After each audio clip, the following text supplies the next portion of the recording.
করে ফেলে দেওয়া সে বীজ থেকে এত বড় একটা ড্রাগন ফলের গাছ হয়েছে।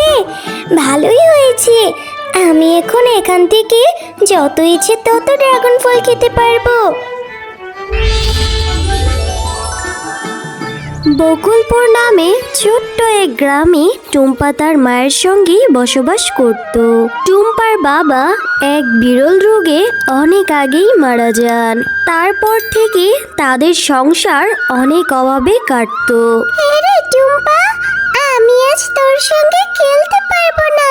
আমাদের ড্রাগন বাগানে অনেক ড্রাগন ফল হয়েছে।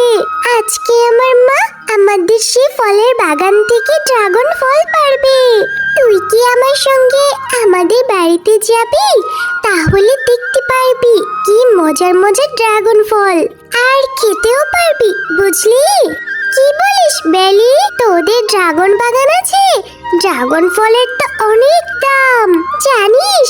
আমি কোনোদিন ড্রাগন ফল খাইনি রে। আমার না ড্রাগন ফল খেতে খুব ইচ্ছে করে রে, কিন্তু আমাদের এই অভাবের সংসারে আমার মাকে বলতে সাহসই হয় না। টুম্পা, তুই কোনো চিন্তা করিস নে, তুই আমার সঙ্গে আয় আমাদের বাড়িতে। আমি মাকে বলে তোকে ড্রাগন ফল খাওয়াবো। আয়, তাড়াতাড়ি চল।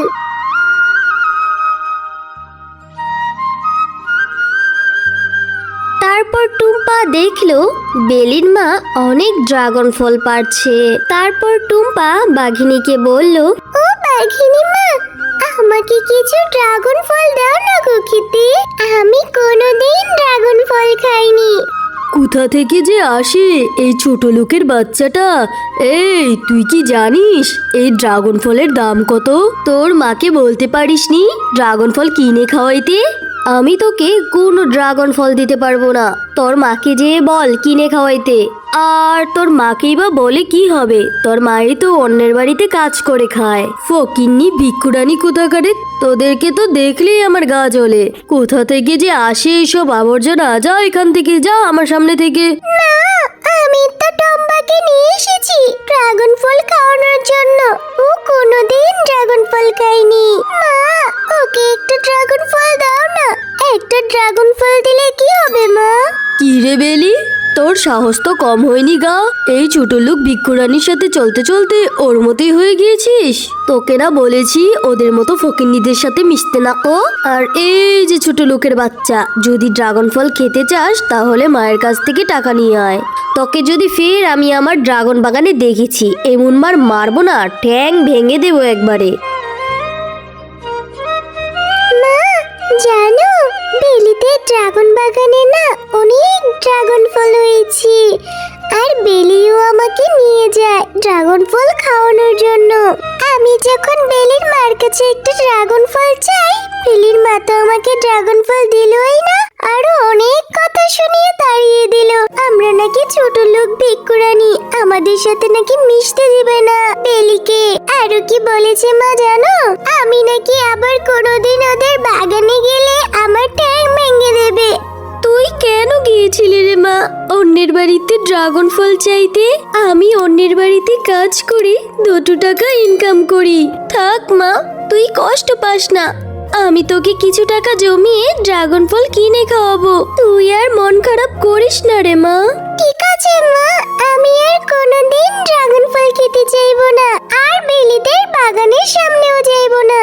কিন্তু তুমি দেখে নিও, আমারও একদিন অনেক বড় একটা ড্রাগনের গাছ হবে, আর সেই ড্রাগন গাছে অনেক ফলও থাকবে। কি রে টুম্পা, তুই আমার মায়ের কথায় কষ্ট পেয়েছিস? তুই কষ্ট পাস না বোন, আমি তোকে ড্রাগন ফল এনে খাওয়াবো।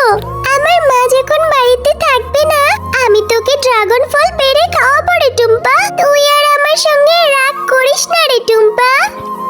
তোর সঙ্গে খেললে তো তোর মা তোকে মারবে বলেছে, এই জন্যই তো আমি তোর সঙ্গে খেলতে যাই না। ঠিক আছে, অত কথা বাদ দে। তুই কি আমাকে একটা জিনিস দিতে পারবি নাকি রে বিনা? তুই কি আমাকে তোদের বাগান থেকে একটা ড্রাগন ফলের চারা এনে দিতে পারবি? ঠিক আছে রে টুম্পা, আমি এনে দিতে পারবো। আর মাও এখন বাড়িতে নেই, আমি এই যাব এই আসবো। তারপর বেলি তাড়াতাড়ি চলে যায় ড্রাগন গাছের চারা আনার জন্য। এই নে টুম্পা, ড্রাগন গাছের চারা, এইটা তুই তোর বাড়িতে নিয়ে রোপণ করে দিস।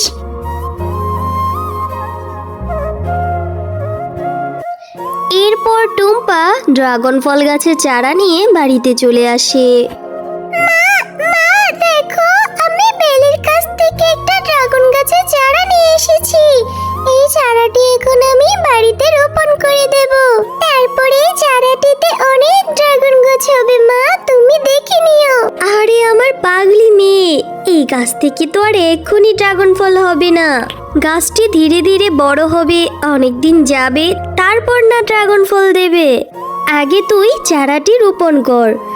এরপর টুম্পা তার বাড়ির পাশেই চারাটি রোপণ করে দেয়।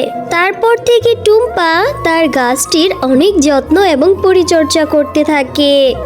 কয়েক মাস পর ড্রাগন গাছটি অনেক বড় হয়ে যায় আর সেই গাছেও অনেক ড্রাগন ফল ধরে।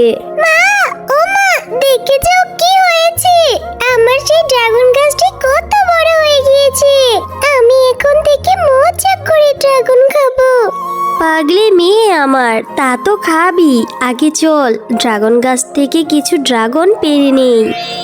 আর তখনই ড্রাগন গাছটি কথা বলে ওঠে। টুম্পা, তুমি অনেক ভালো মেয়ে, তোমার জন্যই আমার গাছটি এত বড় হয়েছে আর পরিপুষ্টও হয়েছে। তুমি আমার গাছের অনেক যত্ন করেছো।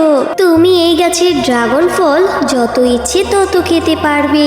এই গাছের ড্রাগন ফল কখনো ফুরাবে না। ওমা, দেখেছো, এইটা একটা জাদুর ড্রাগন ফল গাছ। এই গাছ আবার কথাও বলছে, আবার নাকি এই গাছের ড্রাগন ফল কখনো ফুরাবে না। আরে, এইটা আমি কি দেখছি? গাছও দেখি কথা বলে। যা হয়েছে ভালোই হয়েছে। তাহলে তো এই গাছের ড্রাগন ফল আমরা পেরে খেতেও পারবো, আবার বিক্রিও করতে পারবো। গাছের সাথে কথা বলে টুম্পার মা সেই গাছ থেকে কিছু ড্রাগন ফল পেরে নিয়ে বাজারে বিক্রি করতে যায়। আর তার ড্রাগন ফল এত সুন্দর আর তরতাজার কারণে ক্রেতারা সব তার দোকানেই ভিড় জমাতে থাকে। আর বাঘিনী দূর থেকে দাঁড়িয়ে মনে মনে বলে, আরে আরে, এই শেফালি ছোট লোকের বাচ্চা এত সুন্দর ড্রাগন ফল কোত্থেকে পেলো? আর আমার তো এই বিষয়টা ভালো করে দেখতে হয়। আজ রাতেই আমাকে ওর বাড়িতে যেতে হবে, দেখতে হবে কই থেকে ড্রাগন ফল পেলো।